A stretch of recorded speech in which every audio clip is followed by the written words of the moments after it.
Hello my winner, welcome to become new myself Abhik Das. I am a business coach. আচ্ছা, negative মানুষদের exactly সামলাবেন কীভাবে, তাই না? আমি আজকে আপনার সঙ্গে একটা রিয়েল লাইফ, একটা প্র্যাকটিক্যাল ঘটনা আপনার সামনে তুলে ধরবো, যেটা শোনার পর না আপনার মনে যা যা প্রশ্ন রয়েছে সব কিছুর অ্যান্সার আপনি পেয়ে যাবেন। আমি শুধু একটাই রিকোয়েস্ট করব, আজকের এই প্র্যাকটিক্যাল ঘটনাটাকে না একটু ফিল করার জন্য ভালো করে। একটা খুব ছোট ছেলে, যে ছেলেটা ক্লাস 5-এ একটা নতুন স্কুলে ভর্তি হয়েছে। ছেলেটা এখন ওই স্কুলে ভর্তি হয়েছে, ভর্তি হওয়ার পর নতুন স্কুল, তার মধ্যে না 100% এক্সাইটমেন্ট, মানে সে খুব এক্সাইটেড থাকে সবসময়। 3 মাস স্কুল হয়ে গেছে, তারপরও তার এক্সাইটমেন্ট এক ফোঁটাও কমেনি। সবসময় হাসি খুশি, এক্সাইটমেন্ট, মানে খুব অ্যাক্টিভ একটা ছেলে। ওই ছেলেটা একদিন খুব খুশি মনে সে তার স্কুল থেকে ফিরছে। যখন হাসতে হাসতে এনজয় করতে করতে সে যখন স্কুল থেকে ফিরছে, হঠাৎ করে তার চোখের সামনে রাস্তায় 3টে ছেলে এসে দাঁড়ায়। ওই 3টে ছেলে হচ্ছে তার ক্লাসমেট। ওই 3টে ছেলে না সবাইকে খুব ডিস্টার্ব করে অলওয়েজ। সেদিন ওই ছেলেটাকে ওই 3টে ছেলেও ডিস্টার্ব করা শুরু করে। তাদের মধ্যে একজন না ওই বাচ্চা ছেলেটার কলার ধরে তাকে বলে কি, খুব খুশি না, সব খুশি আজকে বার করে দেবো। তার মধ্যে একজন তাকে পিছন থেকে না সজোরে একটা ধাক্কা মারে। যখন তাকে ধাক্কা মারে, ছেলেটি পড়ে যায়। তার যে কাঁধের ব্যাগ সেটা ছিঁড়ে পড়ে যায় এবং তার চশমাটা পড়ে যাওয়ার পর ভেঙে যায় এবং ছেলেটি নিজেও না পড়ে যায়। ওই বাচ্চা ছেলেটা যখন পড়ে যায় তখন 3জন তাকে একসঙ্গে বলতে থাকে, তোর দ্বারা না লাইফে কোনোদিন কিছু হবে না, তুই একটা ভীতু কাপুরুষ ছেলে, তোর সঙ্গে কাল থেকে না কেউ মিশবে না, কাউকে মিশতে দেখলে আমরা তাকে না করবো, দরকার হলে তোকে আবার মারবো, তুই লাইফে কোনোদিন কিছু করতে পারবি না, তুই একা থাকবি, তোর সঙ্গে কাউকে মিশতে দেবো না আমরা। এই কথাটা সেই ছেলেটা যখন শোনে না, সেই ছেলেটা শোনার পর ওই 3জন তো চলে যায়। কিছুক্ষণ পর না ওই ছেলেটা যখন ওঠার পর কাঁদতে কাঁদতে সে তখন তার বাড়িতে যায়। বাড়িতে যাওয়ার পর তার মা তখন দেখে না, জিজ্ঞেস করে কি, তোর জামা কাপড় এরকম ছেঁড়া, এরকম চশমাটা ভেঙে গেল, কি হয়েছে? সে তখন বলে, আমাদের গেম যে পিরিয়ড ছিল, ওই গেম পিরিয়ডের মধ্যে না আমি পড়ে গেছিলাম, পড়ে গিয়ে এরকম হয়েছে বলে ছেলেটা ব্যাগ রেখে না দৌড়ে তার ঘরে চলে যায়। যখন ঘরে চলে যায়, ঘরে গিয়ে বালিশে মুখ রেখে ছেলেটা কান্না শুরু করে, মানে কাঁদতে থাকে এবং সে রিকল করে, মানে তার না রিয়েলিটি তার চোখের সামনে আবার চলে আসে। কি কি ঘটনা ঘটেছে তার সামনে ফ্ল্যাশব্যাকে তার চোখের সামনে সব কিছু ঘটতে থাকে এবং ওই ঘটনাগুলোকেই সে একদম বাস্তবে ফিল করা শুরু করে। সে যখন ওটাকে ফিল করা শুরু করে, প্রত্যেকটা ঘটনাকে রিকল করা শুরু করে না, পরের দিন থেকে ওই ছেলেটা না স্কুলে গিয়ে তার এক্সাইটমেন্ট কমা শুরু হয়।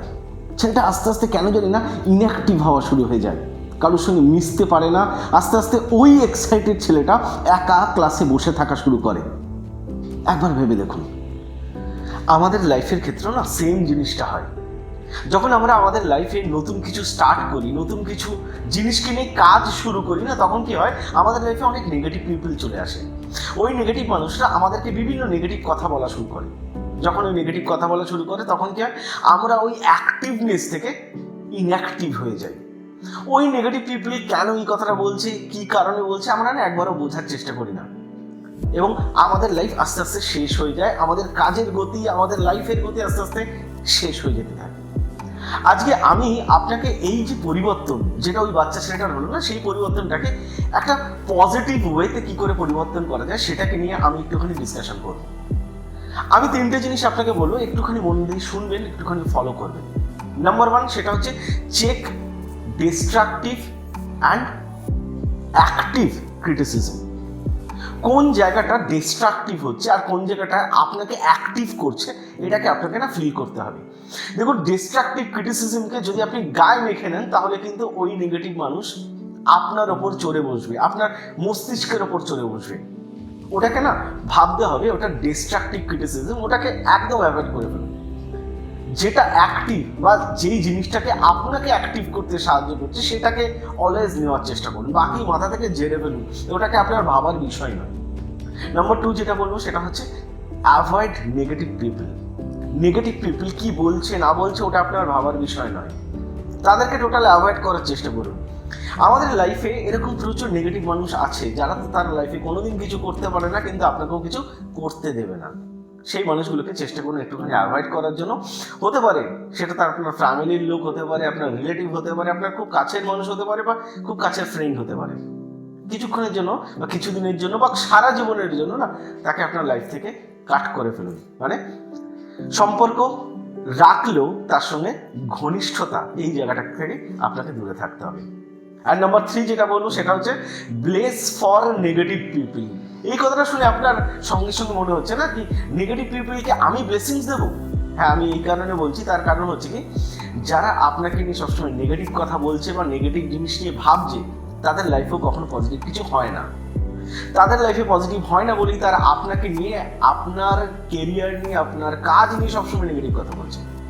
তার মানে তার লাইফে যখন কিছু হচ্ছে না তো ওপরওয়ালা তাকে কিছু দিচ্ছে না, আপনার তো তাকে ব্লেসিংস দেওয়া উচিত কি হে ওপরওয়ালা এদের লাইফে তো আমি জানি এরা নেগেটিভ মানুষ, এরা নেগেটিভ কথা বলতে পছন্দ করে, এদের লাইফে কিছু হবে না, তো ভগবান তুমি ওদেরকে ব্লেসিংস দিও, তারাও যেন ভালো থাকতে পারে। জাস্ট এটাকে ভাবুন, মানে ওদেরকে ব্লেস করুন অলওয়েজ, ওদের কথা ভাববেন না তার বেশি। আজকে আমি যে ফিলিংসটা আপনার সঙ্গে শেয়ার করলাম, যদি মনে হচ্ছে ভিডিওটা ভালো লাগলো, নতুন কিছু পেলেন, তাহলে ম্যাক্সিমাম মানুষের সঙ্গে শেয়ার করতে ভুলবেন না। অবশ্যই নেগেটিভ মানুষদেরকেও শেয়ার করবেন। আর আমাদের ফ্যামিলির পার্ট হতে একটাই কাজ করতে হবে, সঙ্গে সঙ্গে আমাদের পরিবারের সদস্য হওয়ার জন্য আমাদের চ্যানেলকে সাবস্ক্রাইব করে আমাদের সঙ্গে জুড়ে থাকুন। দেখা হচ্ছে নেক্সট ভিডিওতে। Thank you.